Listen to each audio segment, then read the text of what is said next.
Salam sehat, salam cerdas. Kita jumpa lagi dalam pembelajaran kimia. Kali ini kita akan membahas tentang gaya antar molekul, gaya van der Waals, dan ukuran molekul ikatan hidrogen. Baik, mari kita pelajari satu persatu. Yang pertama, gaya antar molekul. Ikatan kimia merupakan gaya intramolekul yang mengikat atom-atomnya di dalam molekul. Gaya antar molekul merupakan gaya tarik-menarik antar molekul yang berdekatan. Gaya ini biasanya lebih lemah dari gaya intramolekul. Gaya antar molekul dapat menentukan sifat-sifat fisik dari zat, seperti titik didih dan titik leleh. Yang pertama kita lihat gaya van der Waals. Johannes Diederik van der Waals merupakan orang yang pertama kali mencatat jenis gaya ini. Gaya van der Waals menyebabkan molekul-molekul dalam zat cair dan zat padat menyatu.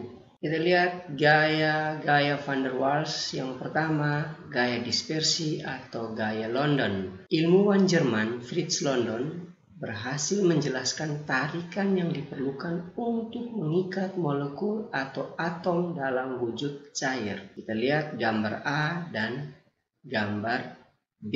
Dari kedua gambar ini dapat kita jelaskan sebagai berikut. Elektron pada suatu atom mengalami pergerakan dalam orbital. Perpindahan atau pergerakan elektron dalam suatu atom dapat mengakibatkan tidak meratanya kepadatan elektron pada suatu atom, sehingga atom tersebut mempunyai satu sisi dipol dengan muatan lebih negatif dibandingkan dengan sisi yang lain. Pergerakan ini mengakibatkan terjadinya dipol sesaat. Pada kedua gambar ini, yaitu gambar A dan gambar B, menggambarkan perbedaan pergerakan elektron pada orbital normal dan orbital yang mengalami dipol sesaat. Pada orbital normal itu dapat kita lihat pada gambar A,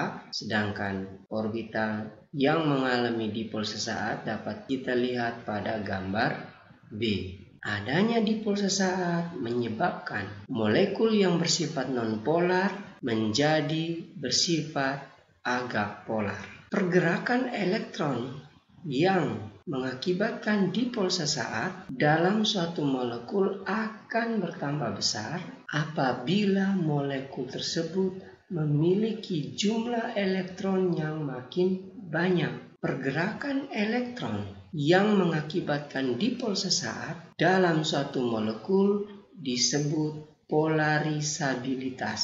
Jumlah elektron yang besar berkaitan dengan massa molekul relatif atau MR dari molekul tersebut. Sehingga semakin besar massa molekul relatif suatu molekul, maka akan semakin besar pula polarisabilitas molekul tersebut. Dan tentunya gaya Londonnya akan semakin besar pula.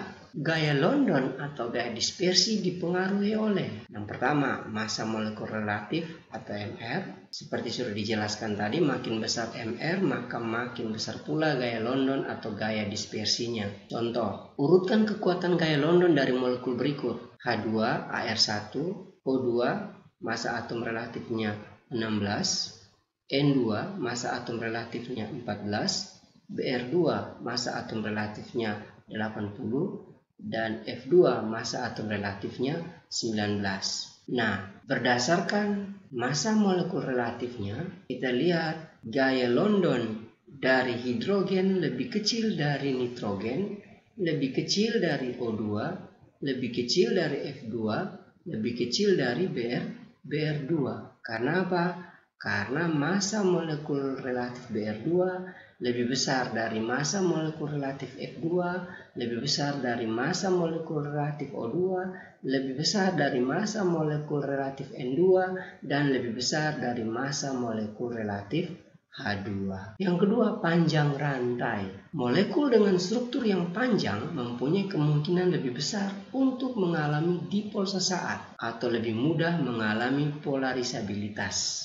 bagaimana perbandingan gaya London antara dua molekul yang memiliki massa molekul relatif yang sama. Molekul dengan struktur panjang mempunyai kemungkinan lebih besar untuk mengalami dipol sesaat atau lebih mudah mengalami polarisabilitas. Hal ini dikarenakan molekul yang mempunyai struktur yang panjang mempunyai bidang yang lebih luas dibandingkan dengan molekul yang memiliki struktur lebih rapat dan kecil. Kita lihat contoh. Bandingkan kekuatan gaya London antara normal pentana dan neopentana. Kita lihat struktur normal pentana. CH3, CH2, CH2, CH2, CH3. Sedangkan struktur neopentana seperti pada layar. Neopentana atau nama IUPAC-nya adalah 2,2 dimetil propana. Rumus molekul dari kedua struktur senyawa tersebut sama, yaitu C5H12.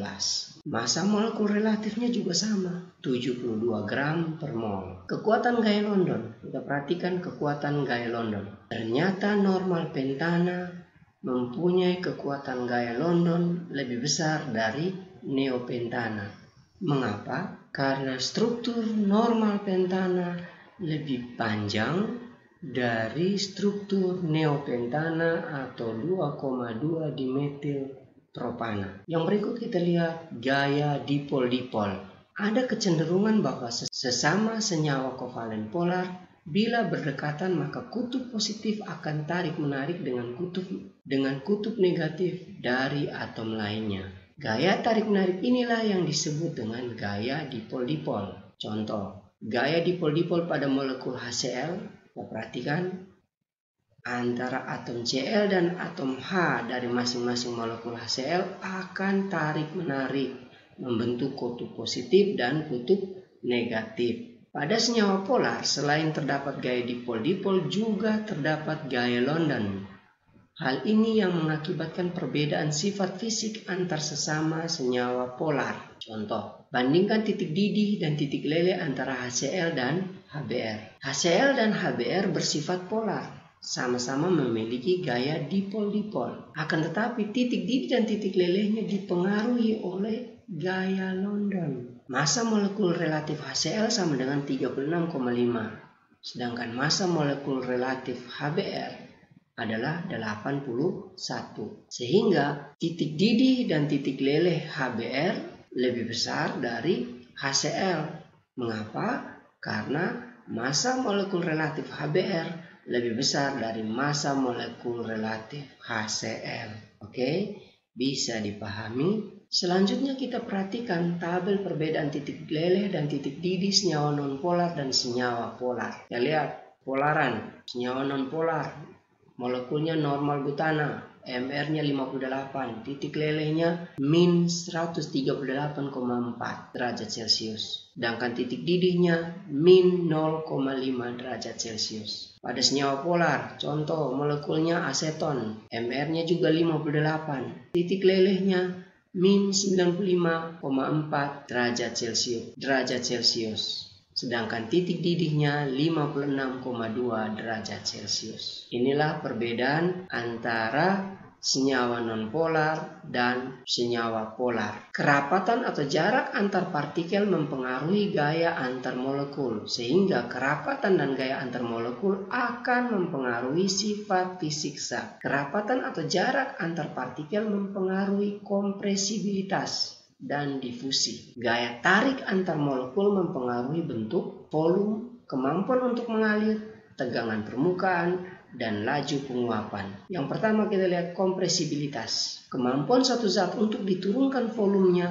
karena adanya tekanan disebut kompresibilitas. Pada molekul gas, jarak antar partikelnya terpisah jauh sehingga mudah dimanfaatkan. Pada cairan dan padatan lebih rapat dan tersedia sedikit ruang kosong di antaranya. Karenanya, peningkatan tekanan pada cairan nyaris tidak mempengaruhi volume. Kondisi seperti ini disebut tidak termanfaatkan atau inkompresibil. Contoh penggunaan sifat inkompresibil cairan ini digunakan pada rem cakram kendaraan bermotor yang menggunakan minyak pelumas atau oli. Yang kedua, difusi. Jarak antar molekul zat padat sangat dekat. Akibatnya molekulnya tidak bebas bergerak. Hanya molekul yang memiliki energi kinetik besar yang dapat menyelinap di antara molekul tetangganya. Sehingga difusi pada zat padat berjalan sangat lambat pada suhu kamar. Sedangkan difusi zat padat pada suhu tinggi dimanfaatkan untuk pembuatan komponen elektronik. Difusi pada molekul gas berlangsung sangat cepat karena jarak antar partikelnya berjauhan. Akibatnya pergerakan molekul gas relatif bebas dengan sedikit saja rintangannya. Sedangkan difusi pada cairan berlangsung lambat karena jarak antar partikelnya kecil. Akibatnya terjadi tumbukan antar partikel yang menyebabkan penyebaran molekul dalam cairan lambat. Contohnya difusi tinta pada air. Yang ketiga, volume. Gas akan menempati seluruh ruangan wadah. Cairan memiliki volume yang tetap dan bentuknya menyesuaikan dengan bentuk wadah. Sedangkan padatan mempunyai volume dan bentuk yang tetap. Gas dan cairan merupakan fluida yang dapat mengalir dan dipompa dari satu tempat ke tempat lainnya. Padatan bukanlah fluida dan tetap mempertahankan bentuk dan volumenya. Yang keempat, tegangan permukaan. Dalam cairan, tiap molekul yang bergerak dipengaruhi oleh molekul yang ada di sekitarnya. Tiap molekul dalam cairan dikelilingi oleh molekul lain, tetapi molekul yang ada di permukaan tidak dikelilingi molekul lain secara sempurna. Sehingga molekul yang ada di permukaan mengalami tarikan yang arahnya menuju ke dalam cairan. Besar tegangan permukaan tergantung pada kekuatan gaya tarik antar molekul. Ketika gaya tarik besar, seperti pada air, tegangan permukaan akan besar. Sebaliknya cairan seperti bensin yang nonpolar, tegangan permukaannya kecil. Yang kelima, laju penguapan. Tiap molekul yang bergerak memiliki energi kinetik. Ketika molekul-molekul itu bergerak sangat cepat dan mampu mengalahkan gaya tarik dalam cairan atau padatan, maka molekul tersebut terlepas dan keluar dari permukaan menjadi gas. Peristiwa ini yang kita sebut dengan penguapan. Perubahan padatan menjadi gas tanpa melalui proses pencairan disebut sublimasi. Penguapan dipengaruhi oleh luas permukaan, suhu, dan gaya tarik antar molekul. Yang berikut kita lihat ikatan hidrogen. Ikatan yang terjadi antar atom H yang sangat positif dengan atom-atom yang sangat negatif seperti O, N, dan F. Perbedaan keelektronegatifan yang sangat besar ini menyebabkan atom H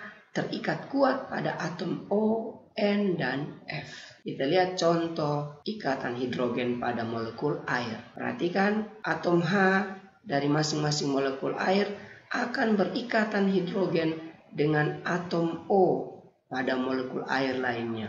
Kita perhatikan ya. Nah, itu. Demikian ikatan hidrogen pada molekul air. Yang berikut, kita lihat ikatan hidrogen yang terbentuk di antara molekul NH3. Atom H dari masing-masing molekul NH3 akan berikatan dengan atom N dari masing-masing molekul NH3. Kita lihat cara berikatan hidrogennya. Selanjutnya kita lihat ikatan hidrogen pada molekul HF. Atom H pada molekul HF yang lain akan berikatan dengan atom F pada molekul HF lainnya. Kita perhatikan sama-sama. Nah, demikian terbentuknya ikatan hidrogen antara H dan F. Kita perhatikan grafik titik didih molekul-molekul senyawa hidrida golongan 4A, 5A, 6A, dan 7A. Perhatikan baik-baik ya. Pada grafik tersebut kita perhatikan semestinya secara teoritis semakin besar massa molekul relatif maka akan semakin besar pula elektronegativitasnya. Perhatikan mengapa titik didih dari molekul air HF dan NH3 jauh lebih tinggi dibandingkan dengan molekul-molekul lainnya seperti H2S, HCl, pH3, CH4, SiH4, GeH4, H2Se, H2Te, SbH3, Hi, SnH4, HBr. Mengapa bisa demikian? Ini karena terjadi penyimpangan. Nah, penyimpangan tersebut dikarenakan adanya ikatan hidrogen. Gaya yang dihasilkan oleh ikatan hidrogen jauh lebih kuat daripada gaya yang dihasilkan oleh gaya van der Waals. Sehingga molekul yang memiliki ikatan hidrogen akan mempunyai titik didih dan titik leleh yang jauh lebih tinggi dibandingkan dengan molekul-molekul yang tidak memiliki ikatan hidrogen. Baik, semoga bisa dipahami dengan penjelasan-penjelasan sederhana seperti ini. Demikian jumpa kita kali ini. Semoga penjelasan-penjelasan singkat seperti ini dapat membantu kalian dalam proses pembelajaran jarak jauh. Ingat, tetap semangat, tetap sehat, salam cerdas.